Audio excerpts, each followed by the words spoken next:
When it comes to survival, a portable stove is essential for cooking meals and boiling water. Today, we'll show you how to build a DIY portable stove that's both affordable and compact.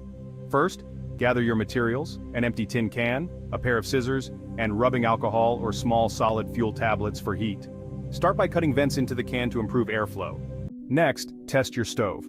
Fill the base with your chosen fuel, light it carefully, and ensure the flame is steady. Remember, this setup is lightweight and perfect for emergencies or camping trips.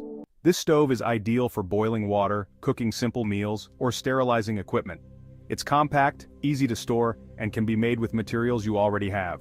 Preparedness is about resourcefulness.